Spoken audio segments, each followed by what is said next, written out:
I can honestly say this has been the craziest year of my life. 2025 is over now, and let's look at everything that happened this year.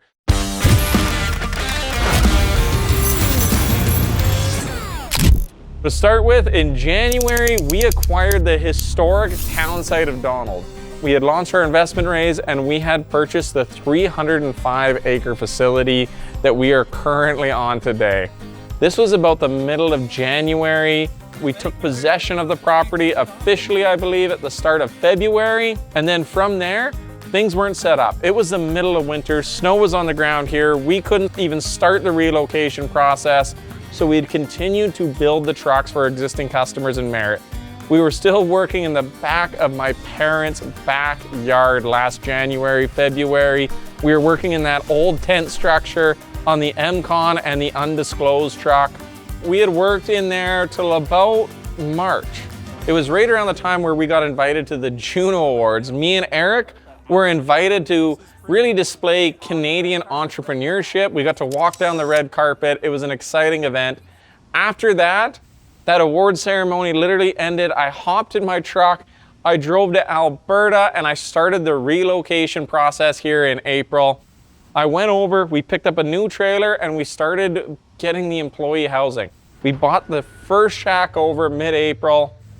We brought it in here, and that's when I first changed my address. I came here about a month or so ahead of everybody else to start getting things organized.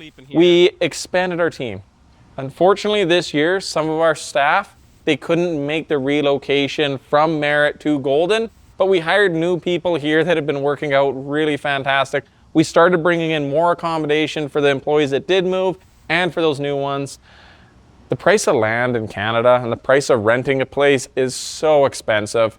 A lot of our employees, they couldn't even find places to rent. So we decided that we would buy these tiny houses. We brought them over to the property. We got them set up. We had to literally get everything set up, from the water to the septic to the power. That took months and months on the power. We lived it basically like they did in the 1800s for the first little while. We had no running water. We had one washroom in the back of the shop. We all had to shower in the one shower. We lived with no electricity, no heat, but we made it work. We started the shop restoration project in May. The very first thing we had to do was get a working toilet. At the time when we moved into this building, it was full of clutter. This was a truck shop that was built in the 1970s and had been largely abandoned for 25 years. So we needed a new coat of paint. We needed a good cleaning. It took at least 2 months from April, May, June before we were ready to move the next projects from Merritt over here to Donald. But in June, it was an exciting moment. We were able to go and pick up the Emcon and the undisclosed chassis and roll them into these two bays and finally start manufacturing again. It was a long delay. We were probably shut down for about 4 months due to the move, but we got here and we have really been enjoying our new home. Then in June, we had the Go-Kart challenge. So we just brought the chassis in here from Merritt and we immediately went back to Merritt. As you know, Edison Motors has an annual high school go-kart challenge where we give a lot of EV kits to local high schools, and they have to take these EV axles and build a go-kart and compete in a series of challenges. This is something that I believe in really strongly. It's one of those things where we connect local high school students with local businesses so they can learn the skills of engineering, mechanics, design, manufacturing. It's done really well, and we actually hired the local team. Golden won first place in most of the events. We reached out and we hired all 3 of those team members, and they now work for Edison Motors as they're going through their thing. On the accounting side of the business, there were some really awesome developments. Eric Little, through all his hard work and the dedicated effort, he actually passed an IFRS audit, which is an incredibly stringent audit that, say, like publicly traded companies do. These were one of the requirements that as we go forward in investment that was required. It just basically looks at every single receipt we've had for the last few years, correlates them. We get a third-party auditor to come through, look at all our financial records, and we pass that, which is incredible. which another side of the accounting thing that was incredibly difficult, we got our Environment Climate Change Canada national emissions mark. So we got the authorization to affix a national emissions mark to our truck. This is something that Environment Canada requires of us in order to legally sell a truck to a customer. Now, there was some delays with that, for sure. We had the headache, as you guys know. The hybrid kit, because it uses a generator, was not approved for highway use, so we couldn't put it in a truck. This is something we are still working on. It's not approved. We got approval to put a Cummins X-15 to a mechanical transmission in a mechanical truck. That's the one that you see behind me that we're building. But we have heard from some of the senators and members of parliament that they are working. Eric went to Ottawa and testified in the committee. They say that they are coming up with exemptions, and we are hopefully expecting to see those exemptions come in 2026 to give us approval on the hybrid. Now, Environment Climate Change Canada and the national emission mark are just one part of the equation. We also need to do our CMVS. That is the thing that we were working towards on the test track that we completed this fall. We were laying down the asphalt, and we were able to then get the truck out, do a little bit of preliminary testing in order to get that delivered to a customer. But we have more testing to do. When this truck is done behind me, we're hoping to have that done in time for spring. When the snow melts and the temperature goes above 0 degrees Celsius and freezing, we can begin that CMVS testing again. We've hired a couple consultants that have been helping us through that process. Things have been going well. We've already got several things approved. The last few things we got to do is that every unique configuration has to be tested, so that's something I'm really looking forward to. Thank God we got the test track. Another cool development, we got involved with the local Golden community. Golden has been fantastic. This town is amazing. I even went with my own personal money and we sponsored the local yodeling competition. So we got our first sports sponsorship. It was yodeling. Other big developments, once we were working on the test track this summer, Spencer with Hardwork Industries, in between building the test track, also got all the ground stripped and prepped with the invention of TEG. TEG also helped us come out. We dug out a basement. We got Rob out. He did concrete footings. We got those in for September. Then we got the shop brought over, and the erection of the shop has been going on since September. They say they're about a week away at the end of the year. This is the beginning of January now, so we're hoping to see that shop finished in about 1 or 2 weeks. That's going to be an exciting thing. We're going to be able to move out of this 40-year-old truck shop, and it's just crazy how fast that's progressing. So now the start of fall was incredible for us. We were able to take the undisclosed truck and the Emcon snowplow down to the fully charged show. We were able to display that to a lot of people. We did some polling on the cab over versus the BDE. People seem to really like the BDE design, but the cab over still had an awesome place in people's hearts. And then we were able to then take that cab over after the fully charged show, and we were able to get that delivered to the undisclosed rig up place in Winnipeg, where currently it is being rigged up for the job and for the use. Stay tuned, because in 2026 we're going to be able to unveil that truck to you guys. On top of that, for the pickup side of things, we were able to deliver that Toyota Land Cruiser to our first customer. They, over the last 2 months, have been testing that out down in Reno, Nevada, in harsh conditions. They've been beating it up. They've been putting it through a series of challenges. So far, it's been performing really well. We had a little issue with the Cummins. It blew a turbo. Luckily, that motor was under warranty.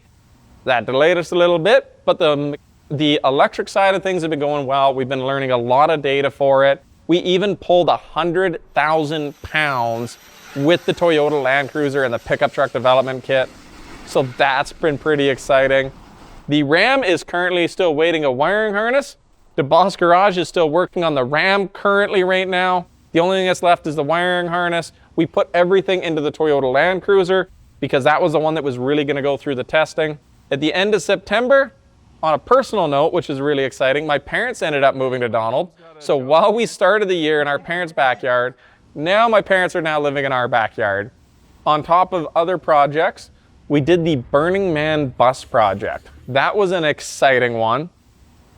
These guys came together and they said, They had a musical sound stage, but they had to run a diesel generator to run all their power equipment and the speakers and everything. They came to us and they said, hey, could we take your pickup truck retrofit kit and could we apply it to be a portable power source?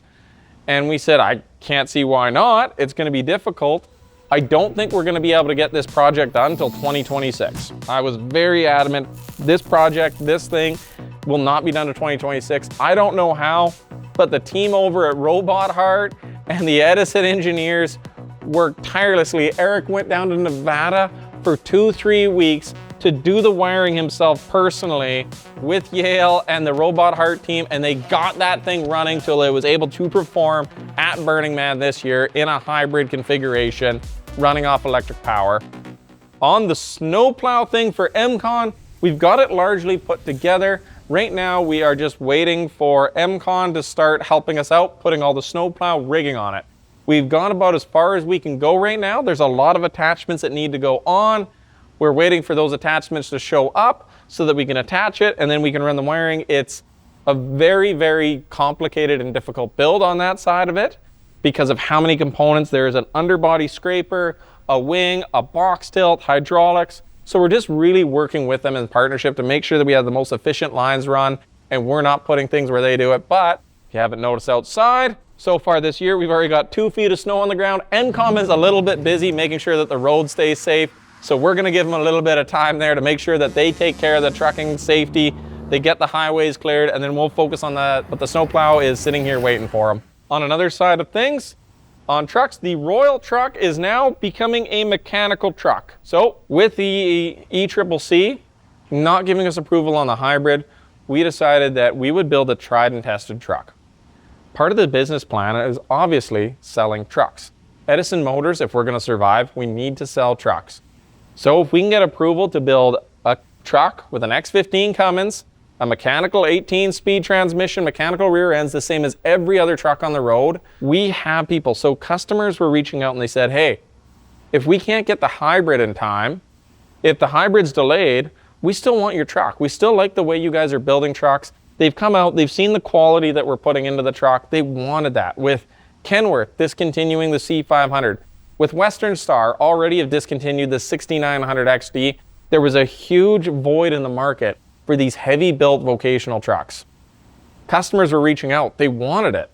If they couldn't get the hybrid, they wanted the mechanical. The government allowed us to build it.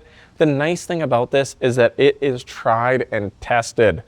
This is the way a truck has been built for the last 80 years. There's nothing new. There's nothing exciting. Now, I fully believe in the hybrid. The hybrid is one of the things that makes so much sense. It's by far better than any other truck I've driven, but it's untested technology, and I've said, until these trucks are hitting 1 million kilometers with very minimal incidences, I'm not ready to go to mass production with it. I want to know that these things aren't going to fail within 3-4 years, or is it going to be an inverter issue? Is it going to be a BMS issue? Do we need to change up the design? I don't want to get into a situation like other truck manufacturers that built hundreds and hundreds of trucks, and then the National Highway Safety Association says, hey, we found a fault with a truck, you've got to recall all 400 trucks and fix them all.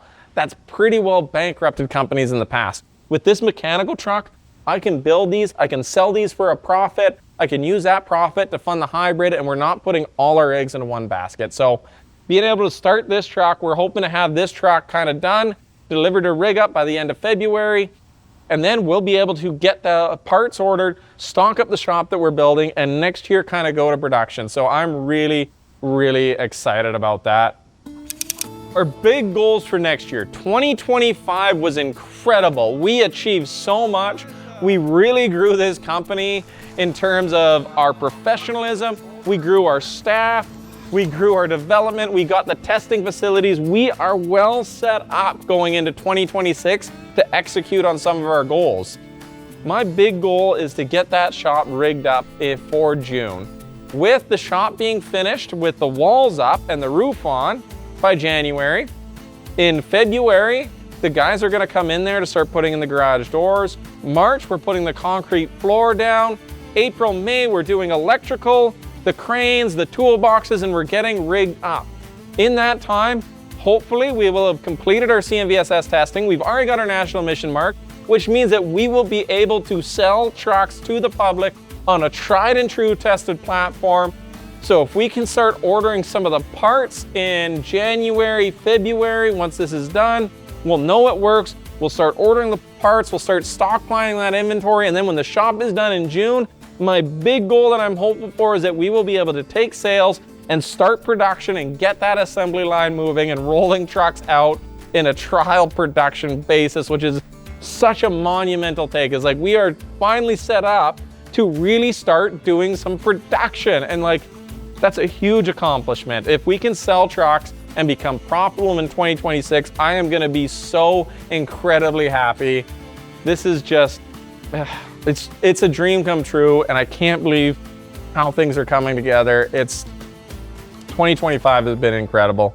Even on the pickup side, we teamed up this year with Rich from DeBoss Garage, who's been doing an incredible job designing the pickup truck kits. With the Land Cruiser being tested down in Nevada, with the Ram being built right now and it'll be going through its testing in 2026, we will learn some design changes, but we will do that testing, make a few design changes. We've already learned some things that the engineers are working on for some massive improvements that I'm excited to share with you here soon.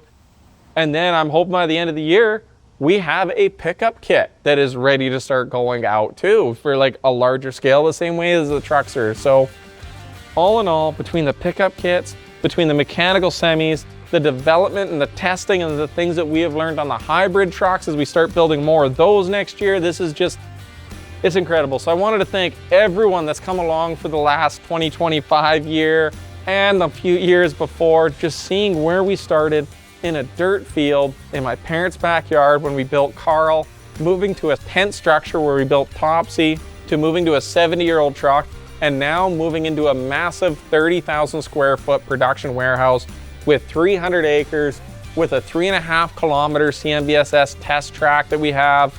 I can't believe it. This is exciting, so stay tuned to what the next year brings.